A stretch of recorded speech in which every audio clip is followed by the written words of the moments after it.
Okay, let's start the lecture. What do you say here? Hey, I want to start by beginning with the end in mind because I want you to keep the goal of youth ministry in mind as we approach each lecture in the class, and that's this. It's the adoption of adolescents into the body of Christ. What we want to be about is creating, as you can see here, kind of a funnel where youth ministry nurtures and ushers young people uh, into the larger body there. So they become full participants, full heirs in the kingdom way of life.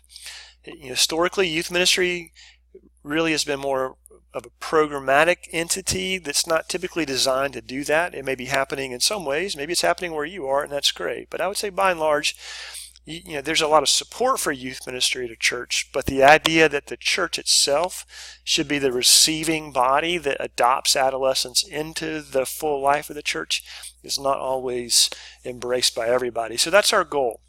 And the reason that I tell you that is because what we're going to talk about today is going to help make the case for our goal. I'll start with a story.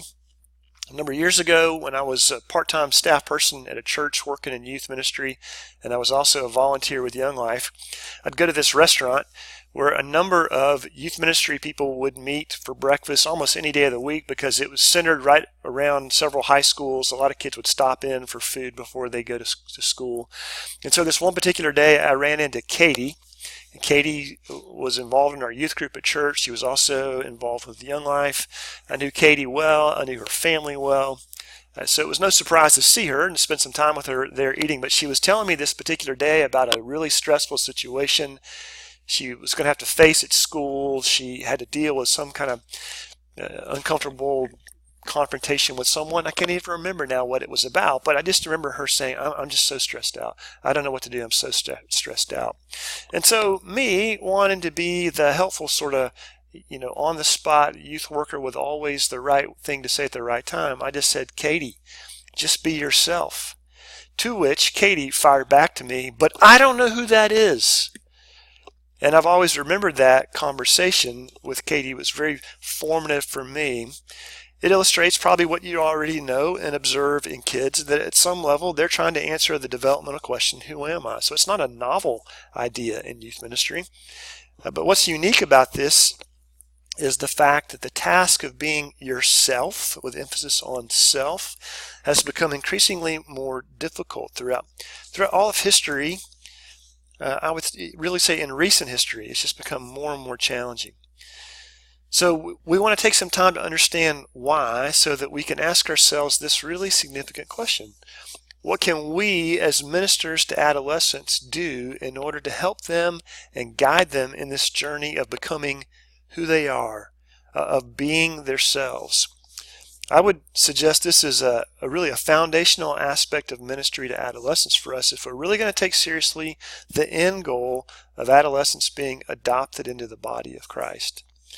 It's my conviction that in ministry today, just like it was back in that day with Katie, that we really, not intentionally, but unintentionally, we might underestimate the burden of becoming a self. I think we also miss a significant opportunity in ministry to really share in the forming of an adolescent identity that's both integrated, it's whole, and it's centered on Jesus. And that takes a lot of intentionality, a lot of thoughtfulness to do that. So why is becoming a self, or what is becoming a self, and why is it so hard to be one? Well, that really was probably at the heart of my conversation with Katie, because I knew enough to know that the stage of life we call adolescence was getting longer and that it was tougher to navigate. That wasn't new to me. And I think both Katie and I knew it was hard to transition from being a child into being an adult. She was certainly feeling that in 11th grade. But I don't think either of us really understood just how burdensome the task of being yourself had really become. Really in Western culture, and I'll speak primarily about Western culture here, the last 350 years or so, there really hasn't been a concept that's more important for understanding what it means to be a human person than that concept of the self. But the idea of the self and the task of becoming a self, it really is commonplace for us. We just accept it as a normative part of life today, but that's not always been the case. But rarely do we go back looking deeper into the origin or the historical understanding of the self. We rarely question that. We just thought this is just the way it's always been. But as contemporary philosopher Charles Taylor says, and he says this in a really deep sort of way, basically he says there just hasn't been a time in history where there was really as he says, the noun, the self, preceded by a definite article like the self or a self. We had a vague idea of self-reference. We were aware of individuality, but not to the extent that we think of being a highly individualistic self. That's a relatively new thing. So what's that mean? Is it that people in the past really only understood themselves relative to a larger culture, or it was just about their ethnicity or the religion they were part of? Well, that's not exactly true, because that really doesn't seem to jibe with us or make sense for those of us in the West who tend to think really individualistically.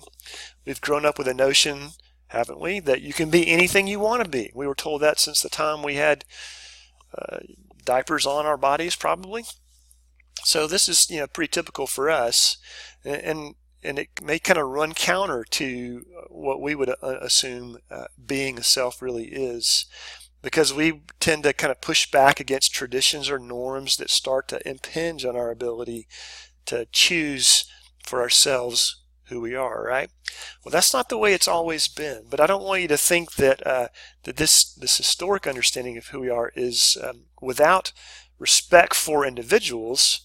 It just existed in a different sort of way. So let's go back in history. I'll try to do this clearly but briefly to walk through time so you can see how the idea of the self has been formed. Okay, so we'll go back to Israel's history, where predominantly people existed in a tribe or a clan or a people group, right? So the individual was deeply embedded there in Israel's day. But I try to do this with the PowerPoint to go, color-wise, it's kind of homogeneous. So this is sort of like in Israel's time right here. Whereas, our modern idea was really to be a true self, you kind of had to like peel away all the layers of social ties and any other kind of cultural demands to get to the real, unique, individual core self. That was not really how it was understood in times like in in that Old Testament era. In cultures like that, they knew nothing of a self as an essentially independent, isolated unit, but rather really individuals were seen as overlapping members of one another. All right, let's move on then to Jesus' day. We still have the tribe, the clan, the people, and the individual self resides there. But in Jesus' day, and kind of our New Testament period, things began to change. There were a lot more influences. There was, as a result, the surrounding tribe, clan, and people began to maybe be a little less solid or a little less substantial than it used to be. What were those influences? Well, there was oppression. Israel was occupied by Rome. So people began to see themselves in light of occupation. There was also the influences of the Greek culture that had surrounded them. So Hellenistic influences were beginning to creep in some ways. And in general, there was just a growing pluralism that was creeping in, and so the absolute effect of the tribe or the clan or the people was beginning to erode just a little bit. It didn't mean that people were isolated individuals by any stretch, but they were really surrounded by a less influential tribe, clan, and people. Then we move into the time of Augustine, which would have been the medieval area, and this is really we really begin to see the emergence of the self here. Augustine is really credited with the emergence of the concept of this inner autonomous self here. He's really influential in later Western thought, but he really begins it. Shortly after Augustine, the 6th century philosopher Boethius defined a person as an individual substance of rational nature. This was a radically new way of seeing people. I just quoted a 6th century philosopher named Boetius to you. Don't get freaked out about this. I'm not trying to overwhelm you with obscure thoughts about the self. I just want you to kind of see this progression here. Here's what's happening. The idea of the self begins to emerge, where persons are beginning to be viewed as free subjects who act on their own volition to establish relationships with others. Now, relationships prior to this time had been absolutely essential to speaking identity into people. They weren't chosen freely. They were your surrounding, and they were fundamental in that regard. Now relationships are still valuable, but they're valuable for things like growth and maturity, but not fundamentally for identity as they used to be. So the key ideas that are emerging here are self-chosen relationships. An authentic self is the inner self. These are things we take for granted, right? But they didn't really exist prior to this time. So this trend continues as more and more influences begin to emerge. So as we move into the Middle Ages or in the Renaissance period, what we see is the self now is becoming a little clearer in contrast to what surrounds the self. And we see a number of new influences that have the effect of making that surrounding a little more granular. So other institutions that begin to rise in this Middle Age period or during the Renaissance, they began to have a claim on the identity of people, and new narratives began to come in to have a shape on individuals. So we can see that in economic institutions where we're moving from more that local communal mercantilism to more individualistic capitalism. So individualistic is the key word there. You see that? We're moving from small fiefdoms that begin to merge together and consolidate it into more powerful and influential nation states, and these have new narratives about what it means to be a part of these new people groups. So that begins to inform how people see themselves. We move from an illiterate society now to a more literate population. Not inconsequentially or insignificantly, the fact that people now are also given Bibles to read, or they'll be able to read Bibles for themselves. The idea, of course, at the time was, well, if you put the Bible in the hands of the people and not just in the hands of the elites, the priests, they'll read it and they'll come to the same conclusion for themselves. Because, come on, hey, it's the Bible, right? And we know from history that certainly wasn't the case. That actually it led to a lot of fragmentation because people didn't all come to the same conclusions.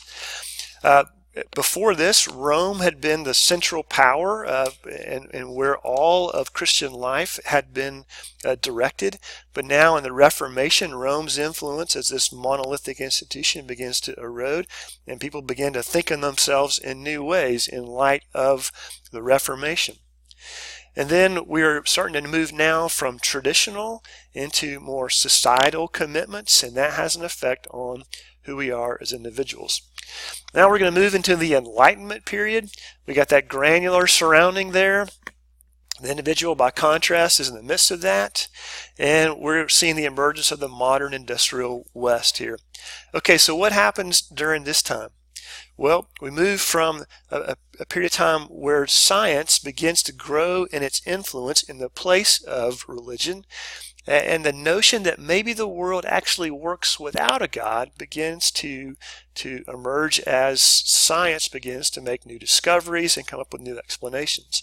This leads to what I would call Enlightenment exuberance. There was just all this excitement that was emerging now as scientists began to discover how the body worked, how the world worked, how physics and astronomy and so many other aspects of the world, the universe worked.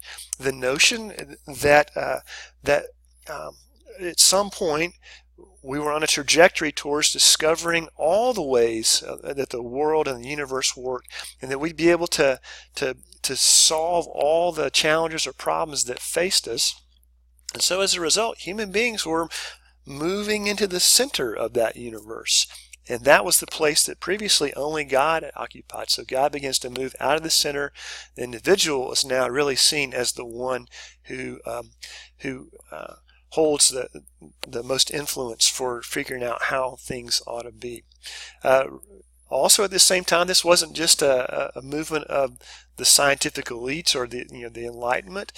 We see the Great Awakening occur, and this is the first Great Awakening, and this was the first time on a large scale that people were having individual religious experiences apart from the church, which had been the primary religious influencer, that institution at the time. So things like personal piety and personal religion began to emerge here.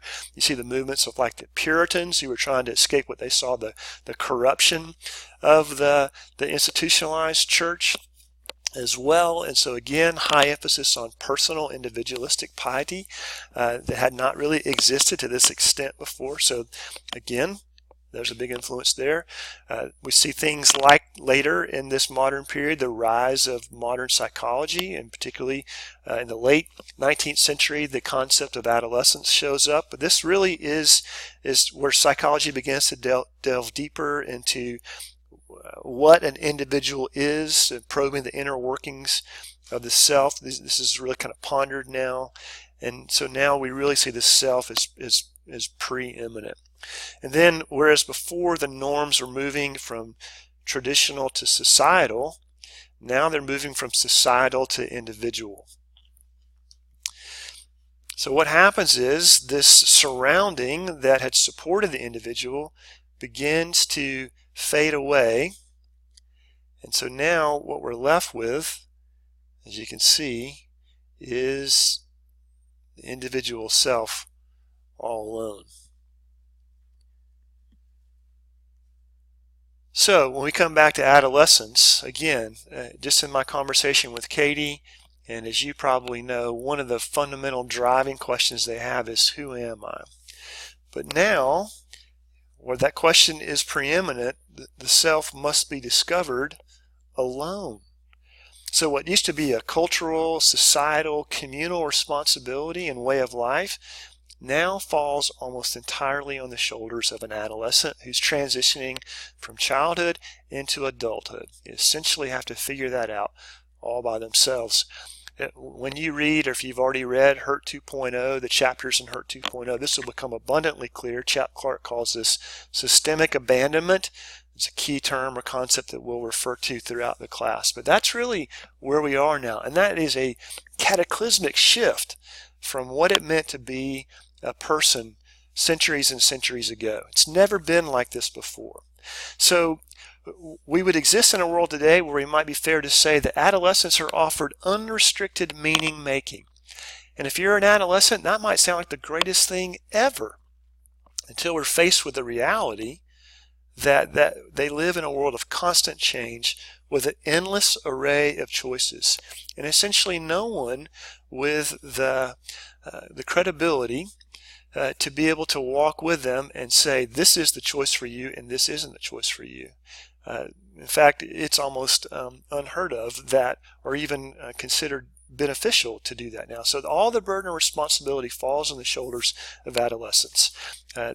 That is significant about where we are here.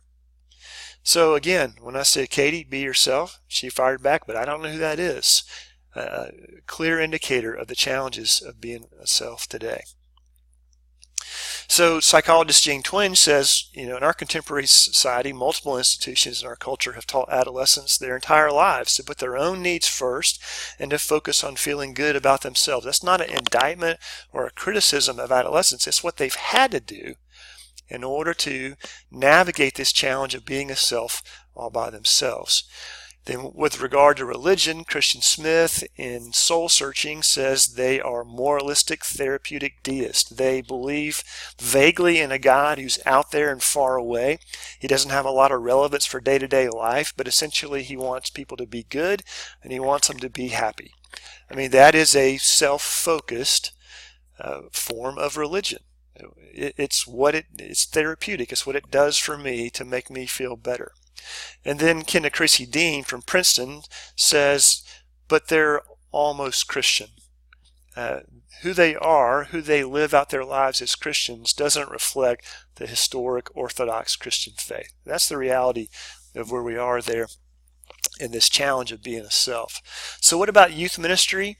How has youth ministry intersected this challenge of being a self? I won't go into great detail about this because if you haven't yet, you will read this week the document that I have written for you called A Brief History of Youth Ministry. But I'll just say this, that youth ministry has existed, in my opinion, in three main phases. There's a lot of different ways of looking at this, but I'll just say it this way for you. The missiological phase, kind of where youth ministry really comes on the scene in its very early form. In that middle time, sort of a nurture educational emphasis in ministry. And then lastly, the fellowship neo-missional. Won't say too much here, just a couple things.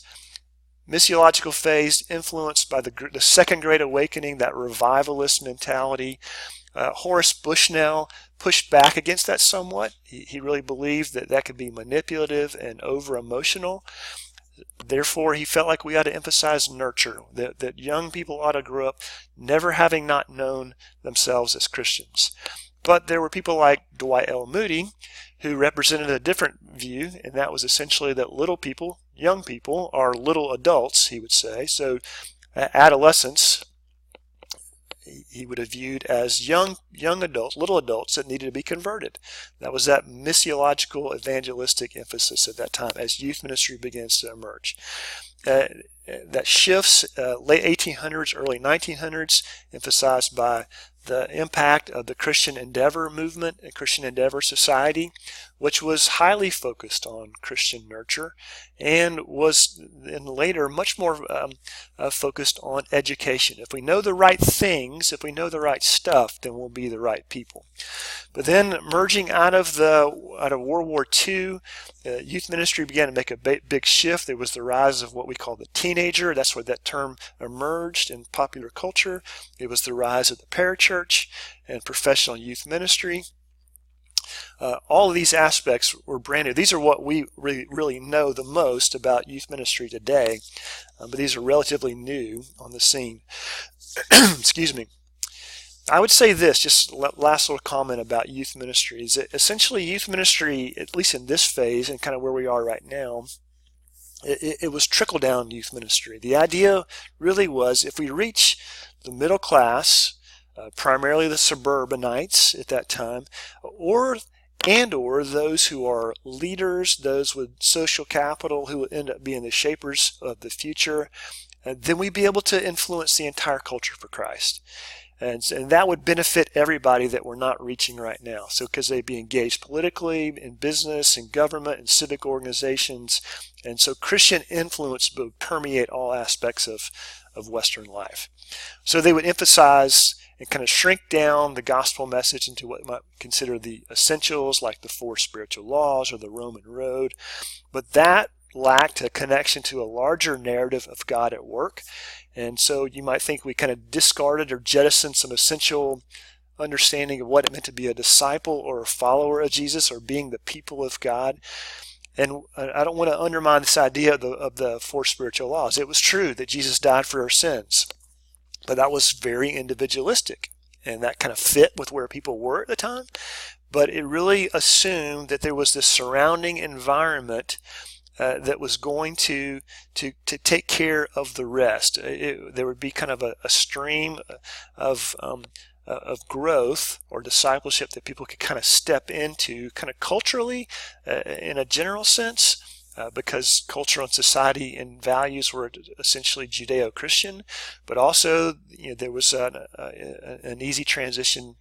Easy might not be the right word, but there was an acceptable transition into church life from that point. Now, I'm not convinced that youth ministry has entered into a significantly new phase. I know that the word missional shows up a lot as kind of a buzzword in ministry in a lot of places. It may be different where you are, but by and large, youth ministry still relies on kind of a segmented approach. Youth are kind of off in their own space somewhere else. And it's an attractional strategy, trying to be big enough to draw people into that segmented space. And the idea of a fellowship strategy for those within still exists too. And if you haven't read that in the brief history of ministry to adolescence, you will. So that'll make more sense.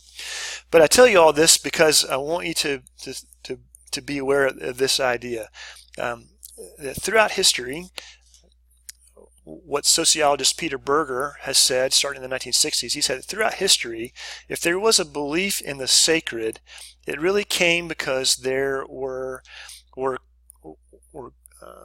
a coherence and a synergy of a number of things that would produce a sacred canopy that would sustain religious belief in particular.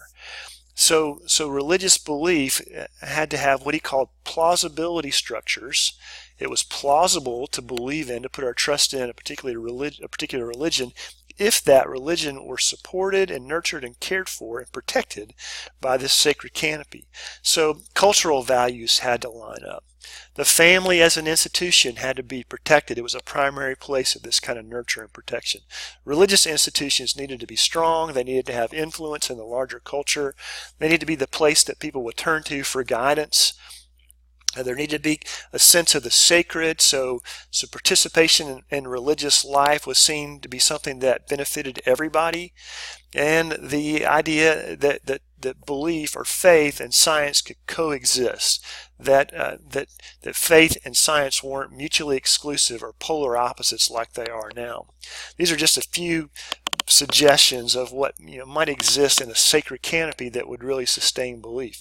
Well, you probably know these things have dissolved or faded from public life in the West now, so the sacred canopy has essentially dissolved or faded away, and as a result that's made religious belief increasingly difficult. Added to that, it'd be fair to say that Christianity is not our primary language in the West anymore. It is really essentially a foreign language, and that's very significant. It's just not the language that we speak, and the people that we encounter in day-to-day life have no real understanding whatsoever. Even we have generations and generations of people who have zero exposure to Christianity. Mary Eberstadt, who is a cultural critic, wrote a book in 2015 called How the West Was Really Lost, and she says that religion is really like a language. It's not just a nice little cartoon graphic there, but she says religion really is like a language. You can only learn it in community, starting with the community of the family. And when both the family and the community become fragmented and fall, the transmission of religion to the next generation becomes far more difficult. So again, if you think about the emphasis on the individual and the challenge of becoming the self, the necessity of figuring out on your own how to become the self, makes sense then that your exposure to and your integration into religious belief would also fade, because we don't have that transmission of the language of belief anymore, because we don't have integrated community support that surrounds the individual, and we have fragmented families as well too, right? And not only that, the landscape of ministry has changed. So we might be able to kind of see where ministry existed in the past, where kids were in what we call one of four quadrants. So we have our little scale there. We'd have on one end a high level of understanding about Christianity, and the bottom they would have no understanding of Christianity. To the left we would have high enthusiasm about Christianity, and to the right we'd have low enthusiasm, they'd be disinterested in Christianity. So if we give these quadrants, quadrant 1 would be high enthusiasm and high understanding. Those would be Christian kids. Quadrant 2 would be high understanding but just not very interested. So those would be bored kids. Quadrant 3 would be enthusiasm, just no understanding. So those would be your interested or seeker kids. And then quadrant 4 would be no understanding, disinterested, and those would be just kids who are closed in general to Christianity.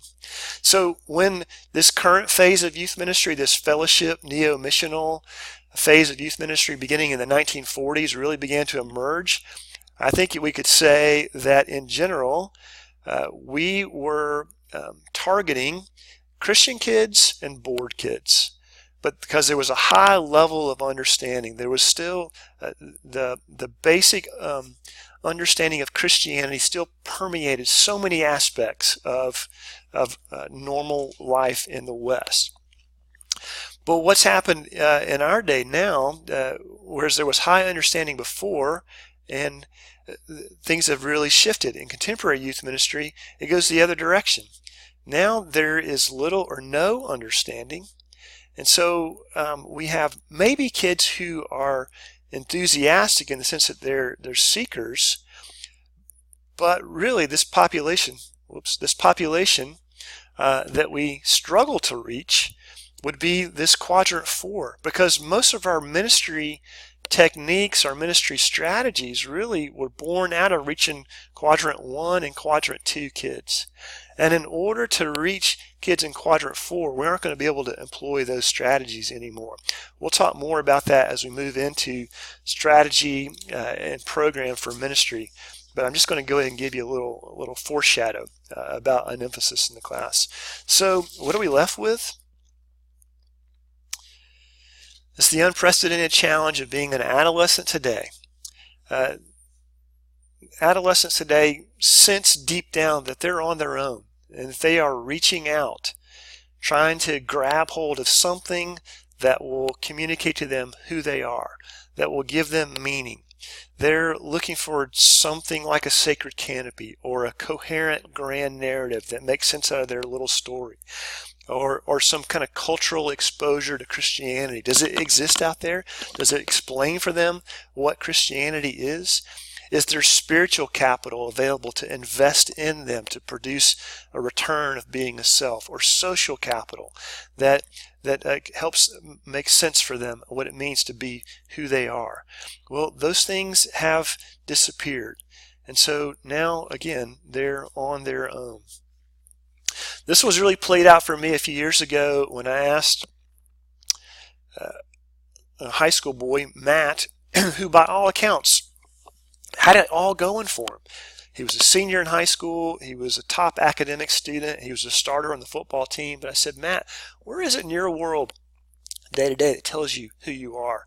And he was quiet for a minute, and he said, well, I know I'm a person, but I'm not a somebody. I mean, he knew he was a person because he was just right there in that moment. He was taking up space. That's what he meant. But he didn't really know who he was. You've probably had similar kind of experiences too if you've worked with kids. So let's go back to where we began this whole thing here. Here's the church. Traditionally, not always, but traditionally youth ministry has kind of existed right over here. Some people have called that the one-eared Mickey Mouse. You may have heard that before. But I would say, and the reason I'm telling you all this about the self right now is that I feel absolutely convinced that in youth ministry we have to take seriously the challenges that adolescents face in becoming a self. It hasn't always been the focus of youth ministry. We haven't always thought it was our responsibility to help them understand what it meant to be who they were. So in my opinion, youth ministers are going to have to expand, or if I say you're going to have to expand your job description, that's going to make you feel like, oh my gosh, I can't add one more thing to my plate. So maybe what I want you to think is we have to redirect your role in this sense, that you have to be part of creating a mini sacred canopy that sustains not only what it means to be a self, but what it means for that self to trust in and grow into being a Christ follower. But see, if youth ministry just resides over here in this little segmented area, maybe you're already feeling the weight of that going, that as it exists right now can't create this mini sacred canopy. We can't pull that off. And my point is that's exactly right. So here's again what we need to be about. Youth ministry, again, needs to be this funnel that ushers kids into belonging in the larger church family. It's about adoption, so that adolescents encounter not just the resources of the youth ministry, but they encounter all that it means to exist as an individual within this larger body of others who are Christ followers, who have the spiritual and the social capital to help them navigate this challenge of adolescence, of becoming a self, so that they see themselves as adopted into the larger body of Christ and as belonging as heirs of this kingdom of God, this kingdom way of life, which is also something that we're going to talk more and more about.